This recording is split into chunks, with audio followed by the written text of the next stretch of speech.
नवी मुंबईतील उरणमध्ये झालेल्या एका हत्याकांडाने संपूर्ण महाराष्ट्र हादरलाय। 20 वर्षाच्या यशस्वी शिंदे या तरुणीची दाऊद शेख यांनी निर्घृण हत्या केली। यानंतर तिचा मृतदेह रेल्वे स्टेशनच्या झुडुपात फेकला। अत्यंत निर्घृणपणे यशस्वीची हत्या करण्यात आली होती।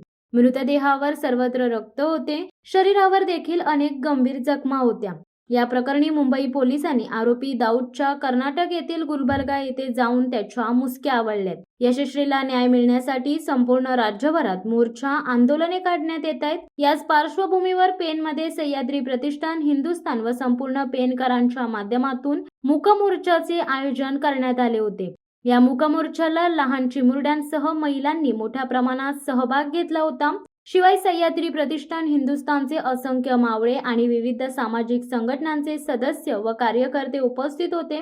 कोणत्याही प्रकारच्या घोषणा न देता काळे कपडे परिधान करून, तोंडाला काळे मास्क लावून आणि हाताला काळ्या फिती लावून सदर मूक मोर्चा महात्मा गांधी सार्वजनिक वाचनालय, नगरपालिका, बाजारपेठ अशा मार्गाने पेन पोलीस ठाण्यापर्यंत नेऊन पेन पोलीस निरीक्षक संदीप बागुल यांना निवेदन देण्यात आले। महिलांसाठी खास कमिटी तयार करून त्यांचे तक्रार निवारण करण्याचे काम शासन आणि गृह मंत्रालयाने करावे। अशा प्रकारच्या क्रूर घटनांचा जलद गती न्यायालयामध्ये खटला चालवून तात्काळ फाशीची शिक्षा द्यावी, अशा प्रकारच्या मागण्या या मूक मोर्चामधून करण्यात आल्या। याबाबत पेन पोलीस निरीक्षक संदीप बागुल यांनी शिवसत्ता टाइम्स न्यूज चॅनलशी बोलताना सांगितले की पेन शहरात कोणत्याही प्रकारची महिलांना समस्या निर्माण झाली किंवा तुम्ही तुमच्या कुटुंबियांना ज्या गोष्टी सांगू शकत नसाल त्या घाबरून न जाता पोलीस स्टेशन बरोबर संपर्क साधा, त्यातून आपण योग्य तो मार्ग काढू असे सांगितले।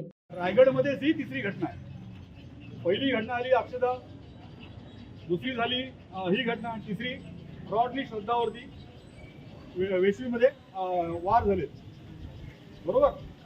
तर रायगडमध्ये अशा घटना घडताना किंवा करताना या लोकांना छत्रपती शिवाजी महाराजांची जी शिक्षा आहे ती आठवत नाही का, हा एक प्रमुख प्रश्न सर्वांसमोर उभा राहतो।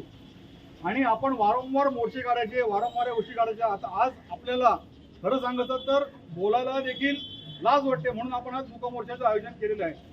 आणि आपण त्या सर्वांनी मूक मोर्चाला कुठलाही राजकीय पक्ष न घेता एक तुम्ही नागरिक म्हणून आज इथे आलात, त्याबद्दल खरंच सर्वांचे मी आभार मानतो। मागच्याच आठवड्यामध्ये नंदाताईंनी आणि सर्व महिलांनी मोर्चा आवाज दिला होता, त्यावेळी देखील हेच लोक, हेच चेहरे बऱ्यापैकी होते। तर संवेदना कुठेतरी माणसाच्या कमी झाल्यात असं आपल्याला वाटायला लागलेलं आहे। कारण लोक बघतात, लोकांना माहिती आहे लोक का जातात, लोक सहभागी व्हायचा का टाळतात, हा एक प्रमुख मुद्दा आहे। आज आपल्या सोबत वरिष्ठ ज्येष्ठ माता भगिनी आहेत, त्यांना त्यांच्या महिलांच्या पोरींची सुरक्षा कळलेली आहे। पण ज्या आज तरुण मुली आहेत त्यांना स्वतःची सुरक्षा कळत नसेल तर ही कुठेतरी त्यांना शिकवण देण्याची म्हणजे फार गरज आहे असं मला वाटतं।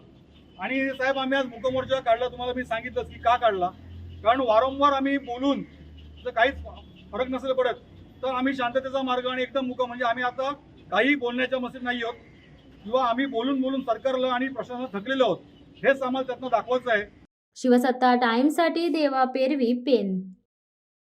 दे धडक बेधडक वृत्त देणाऱ्या आपल्या शिवसत्ता टाइम्स न्यूज चॅनलला लाल बटन दाबून सबस्क्राईब करा आणि बेल आयकॉनला क्लिक करायला विसरू नका।